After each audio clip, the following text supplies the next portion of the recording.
just to get into Crockett Promotions a bit, whose fault do you think it was that the business was bad more? Was it Dusty's booking decisions or Jim Crockett's poor business decisions, or a combination of It was both? a lot of things. They were fighting an uphill fight, and they did pretty well for a couple of years. I mean, they had the better talent, but they had so many disadvantages, you know, in the sense of Vince had the better TV at the time. Vince was in New York, they were in Charlotte. They tried to move to Dallas, you know, but it really wasn't a Dallas-based promotion.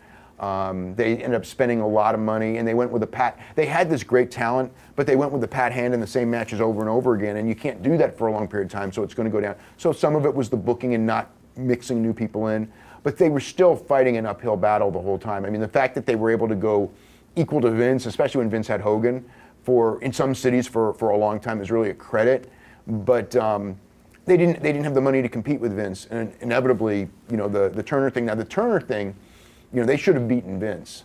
They had the money and they had the resources to beat Vince, and they didn't beat Vince because, you know, at the beginning they didn't really try to beat Vince. At the beginning they were just trying to keep wrestling on television and just be number two and not lose money. And by not losing money, they ended up losing a ton of money. Then they ended up being very successful when they really started fighting Vince, and then they self-destructed. Did they actually ever have a year of profits? They had probably 2 or 3 years of profits. Yeah. I think 96, 97, 98 were all profitable, and then 99 it started going down. What was the biggest loss year? We've heard a lot of numbers. 62, and that would be 2000. 62 million. Yeah, in 2000. And so that would have been a combination of Bischoff and Russo booking? They were there at one point. The die was already cast before. And they were just on the way down. I mean, the mistakes started being made in '98, and the whole year of '99 was a disaster. But the first half or 2/3 of the first half or so of '99, just because they had so much momentum, they were actually still making money, but the thing was going down at a fast rate. And then by the end of '99, they were in the bottom, and they couldn't dig their way out. And you always hear, and I don't really like this excuse, that it was Ted Turner going out of power that ultimately put it out of business. But would they have kept it in business if it had been making money? Of course they would have. Yeah. It'd be in business today if it was a profitable thing. It was doing the ratings at the peak. That you'd never take a show that was doing that kind of ratings off it. The ratings nosedived, the attendance nosedived.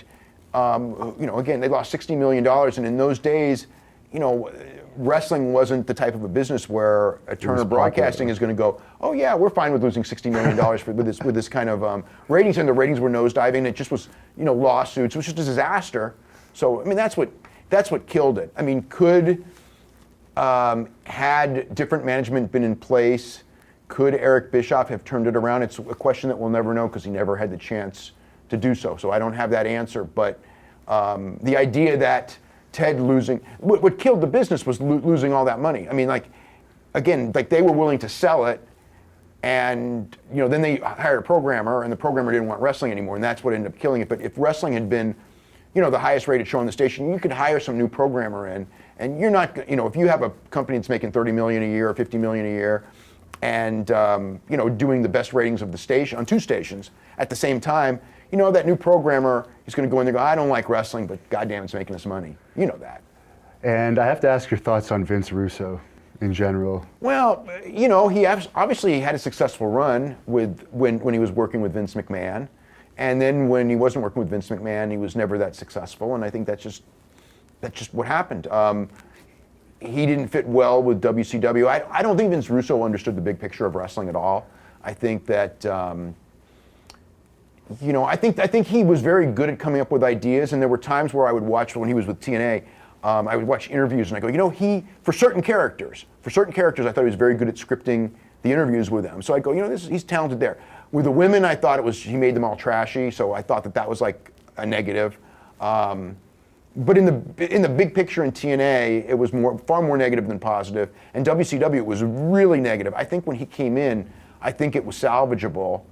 But he went in the direction that was not going to save it. He went to, you know, I'm not saying you go with like long matches and things like that or traditional wrestling, but when every match is a run-in and nothing means anything and you're just trying to hit people over the head with stuff, they're going to burn out on it real quick. And also, he was catering to a different audience, and it was just a different time. And he didn't have Vince McMahon. You know, remember, when you have Vince McMahon, you have a guy with decades of experience who can tweak those angles and tweak those ideas.